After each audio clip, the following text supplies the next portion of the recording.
Olá, filhos e filhas do JT, nesse domingo especial de Botafogo campeão brasileiro.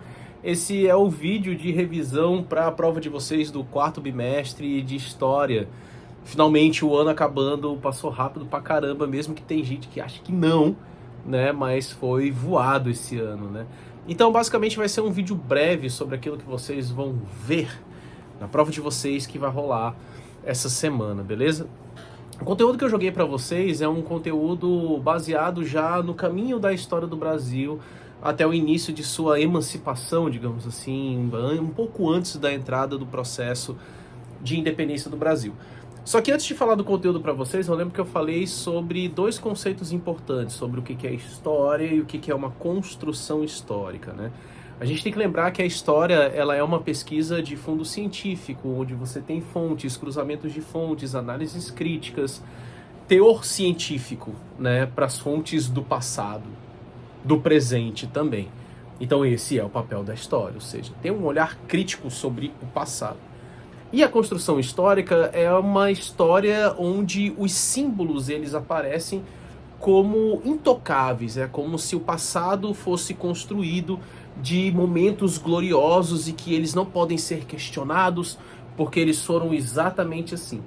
E o perigo de uma história construída com essa intenção é você estabelecer marcos oficiais, fictícios, muitos deles até, só que com a intenção de glorificar e enaltecer um grupo que está no poder. Tratando-se da história do Brasil, as famosas elites políticas, né? Então, do passado construído historicamente e não o passado histórico do Brasil, a gente vai ter vários marcos, digamos assim, que viram até feriados, de um passado construído só para enaltecer, né, o grupo político que está no poder em um determinado momento da história, né? E aí eu coloquei para vocês dois casos, ou duas obras de arte que eu analisei com vocês em sala, as duas do grande pintor Pedro Américo, né, um exímio pintor brasileiro, né, que suas obras elas são carregadas dessa construção histórica romantizada, digamos assim, e que habitou os livros didáticos de história ao longo de muitos anos, né, até séculos e tal, até a gente chegar numa história crítica só em 1980, já no pós-ditadura, né. Então o que diz esse passado histórico grandioso e construído para enaltecer um grupo que está no poder, né? O primeiro exemplo que eu dei para vocês foi a análise do Grito do Ipiranga, né, que é uma obra clássica do Pedro Américo, né, que tenta representar como se fosse uma fotografia, né, apesar de ser uma pintura, o famoso Grito do Ipiranga, o momento que, né, Dom Pedro I levantou sua espada às margens do Rio Ipiranga e gritou independência ou morte, né? Para a história científica, né, esse fato ele não aconteceu, ele é simplesmente uma construção. E aí eu mostrei para vocês os vários pontos dessa pintura, mostrando como essa construção, esse recorte foi feito em retalhos, né? Só para enaltecer o poder, né? E aí o outro exemplo que eu dei para vocês, né, que aí já entra no conteúdo da aula, que foi o quadro do Tiradentes esquartejado, né? Um quadro extremamente violento, né, e tal, mostrando ele fatiado, né, como se tivesse acabado de ser esquartejado após o seu, né, após ser enforcado, né, por causa da conjuração mineira, né, e das ordens da rainha Dona Maria I, né, em executar os participantes, né, dessa tentativa de tensionar com Portugal e expulsá-lo até do território de Minas Gerais. Mas a gente tem que ter atenção em duas coisas também importantes, né, depois que a gente sai desse momento da história e da construção histórica, né. Quando a gente fala dos movimentos de emancipação aqui no Brasil, ou seja, os movimentos de tentativa de expulsão de Portugal, até mesmo de independência territorial, é necessário a gente lembrar que esses movimentos foram movimentos locais, não foram movimentos de caráter nacional. Temos que libertar o Brasil de Portugal, né? Ainda não existia de forma ampliada essa noção de brasileiro, né? A gente está falando ainda de um período colonial, né? O Brasil ainda não tinha se tornado reino de Portugal e a família real portuguesa não tinha fugido de Portugal aqui para o Brasil ainda, né? Mas esses movimentos eles vão ser importantes para a gente entender o desgaste da administração portuguesa e o papel importante do pensamento iluminista, né, que habitou ali a Europa, né, na Revolução Francesa, e que também foi base fundamental da independência dos Estados Unidos, que foi base, né, digamos assim, teórica até, para outras independências ao longo da América, né? E é quando essas ideias chegam até os territórios do Brasil, né? As localidades dessa colônia chamada Brasil, né? E aí a gente vai ter a importância, né, da disseminação desses ideais e, ao mesmo tempo, de uma formação também e de um crescimento de poder de uma burguesia local. Não uma burguesia ligada ao reino de Portugal, não uma burguesia ligada às terras doadas a Portugal, mas uma burguesia local, né, que se apropria dessa ideia, dessas ideias iluministas, né, e parte para um movimento de independência, ou seja, de mostrar que não é necessário mais Portugal para gerir os seus territórios e tal. E isso é muito importante, porque Portugal começa a sentir o crescimento desse movimento aqui no Brasil, principalmente por dois grandes acontecimentos. Primeiro, a Conjuração Mineira e, por outro lado, a Conjuração Baiana. Porém, qual vai ser a diferença entre essas duas, basicamente, né? A Conjuração Mineira ela vai surgir principalmente por causa dos excessivos impostos cobrados por Portugal para a extração do ouro, né? Principalmente quando esse ouro já estava começando a se tornar escasso. Houve um enriquecimento, uma opulência, uma ostentação muito grande nas Minas Gerais, ao mesmo tempo uma pobreza por causa da exploração, da escravização e dessa dependência maluca do ouro, né? Só que quando esse ouro começa a se tornar escasso, Portugal não se importa com isso. Ele quer ainda render, gerar e retirar, né, esse minério aqui do Brasil, né? E aí, com o aumento da cobrança de impostos, né, principalmente do quinto, né, do 1/5 do ouro que você encontrava pertencia obrigatoriamente a Portugal, vai existir também um imposto chamado derrama, né, que era uma obrigatoriedade de pagamento de imposto a Portugal, que se você não pagasse esse imposto, né, Portugal tinha o direito de pegar e retirar o que você tinha para suprir, né, tal imposto, né. Então, por causa desse fortalecimento, dessa imposição, né, de Portugal na região das Minas Gerais, né, grupos de intelectuais burgueses, né, de pessoas ricas da região de Minas Gerais, influenciados pelo pensamento iluminista e pela independência dos Estados Unidos, e aí vai ser muito importante essa relação, né, eles começam em reuniões da maçonaria, né, que é uma instituição que já vai estar aqui presente no Brasil, né, ainda lá se fortalecendo, né, digamos assim, né, ainda pelo século 18, começo do século 18, então esses grupos eles começam a não só entrar em contato com os pensamentos iluministas, mas ser influenciados diretamente, né, pela independência dos Estados Unidos, que foi uma independência também de revoltas baseadas nessa ideia da cobrança de impostos, né, da burguesia liberal que precisava se tornar independente para poder ter o seu livre comércio e tal. Então, essas ideias é que vão fundamentar, né, a chamada conjuração ou Inconfidência Mineira, como os livros didáticos colocam, né? A gente tem que lembrar que a Inconfidência Mineira ela foi uma luta de elite, né? Então, a Inconfidência Mineira não tinha um interesse, por exemplo, numa abolição, né? Ela tinha o interesse de expulsar Portugal, tirar a administração portuguesa da região das Minas Gerais, estabelecer a criação de uma república. Olha só que louco, já se falava de república ainda no Brasil colonizado, né? Numa república tal qual se tornou, né, os Estados Unidos, né, e proclamar uma independência nesse território, né. Foi uma revolta que acabou sendo suprimida, né, pelo governo monárquico português, né, e que pelas ordens de Dona Maria I, rainha de Portugal, deveriam ser enforcados, né, obviamente executados os seus líderes, quartejados, né, e tendo seus corpos pendurados por toda a cidade de Vila Rica, né, hoje Ouro Preto. E aí o que acontece? Nesse debate, nesses julgamentos, né, nessa punição que Portugal vai atribuir a essa revolta, apenas uma pessoa vai ser executada, né, que é o nosso querido Xavier, né, vulgo conhecido como Tiradentes, né, o que a gente sabe que ele era um alferes, né, que era um título baixo, né, militar e tal, era como se fosse o tenente hoje, assim, o alferes era só um título militar, mas não era um título de notoriedade, né, e o Xavier vai ser o executado, vai ser o exemplo que Portugal queria dar a esse tipo de revolta aqui no Brasil, né? E com requintes de violência, né? Você ter uma pessoa enforcada em praça pública e depois ter os pedaços do seu corpo cortado e pendurado ao longo de uma cidade era algo assim de brutal, extrema para a população ali e tal. Então era como se fosse o recado dado, né?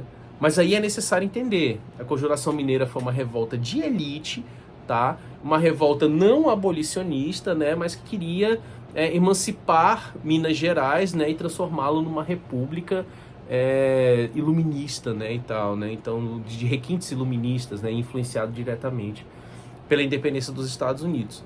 Outra revolta muito importante ainda já nesse período, né, a gente está falando aí do final do século XVIII, né, foi na Bahia, né, a chamada Conjuração Baiana, ou a Revolta dos Búzios e tal. Na Conjuração Baiana houve algo diferente, e algo necessário a gente entender porque ela vai atravessar os períodos históricos do Brasil até hoje, não só do Brasil, mas do Haiti também, que já vou falar sobre isso. Basicamente, o que foi a Conjuração Baiana, né?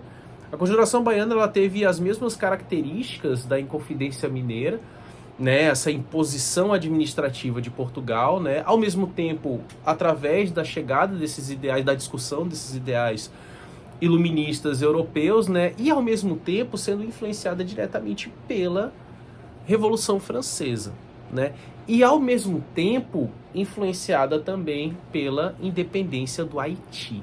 Independência do Haiti essa, para quem não sabe, foi a única grande independência negra das Américas, né? E uma independência feita com uma organização muito forte de libertos, uma elite negra militar e principalmente de escravizados.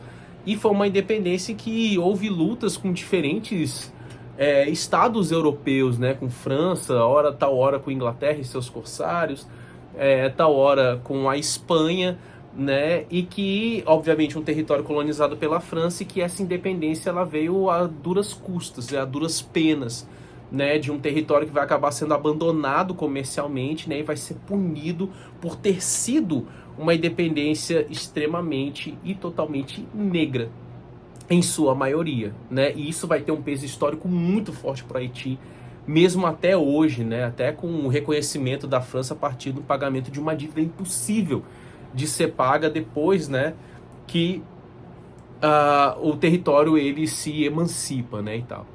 E tudo isso vai ser discutido ali na região da Bahia, né? Você vai ter uma maioria de uma população negra, você tinha um cenário de libertos e escravizados, né, de uma minoria na elite, né, que era branca, e essa movimentação, né, contra a administração dura de Portugal.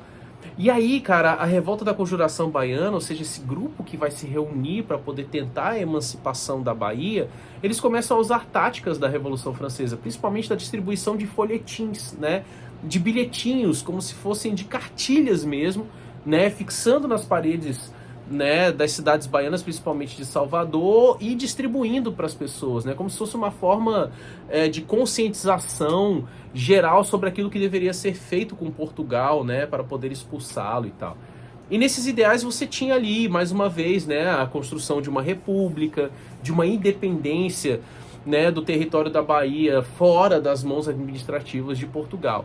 Só que no meio desse movimento você vai ter um crescimento populacional muito forte, de uma participação populacional muito forte, que vai começar a incluir pequenos comerciantes, libertos, até mesmo escravizados, e esse movimento começa a crescer e também a acrescentar suas próprias pautas, principalmente a de uma abolição. Já pensou, cara, uma elite fazendo uma revolta contra Portugal, ficar diante de uma inúmera parcela da população baiana exigindo a abolição? Você sabe que para a elite você abolir o regime de escravização era uma afronta, né? Como é que eu vou usar o quê como mão de obra, né? Essa era a justificativa deles, né? O grande lance é que esse movimento começou a crescer a um nível que a própria elite baiana recuou do próprio movimento que eles criaram, né? E até mesmo tiveram que vencer esse movimento com a ajuda de Portugal. Olha só que doideira, né? E tudo isso, esse recuo da elite, vem principalmente por um termo, né, criado por causa do Haiti, que é chamado de haitianismo. O que é isso? Foi um medo que se gerou, né, no Brasil de uma revolução negra aos moldes do Haiti. Se você levar em conta que a maioria da população brasileira no período colonial era uma população negra escravizada, imagina a educação política dessa galera e a unificação de um movimento de emancipação. E aí a galera começou a ver que isso poderia ser uma possibilidade, né? A gente sabe da relação do racismo, a gente sabe da relação, né, da questão da exploração da pessoa humana, né, na figura dos africanos e seus descendentes aqui no Brasil, construída pelos europeus a partir das navegações, que a gente vai chamar.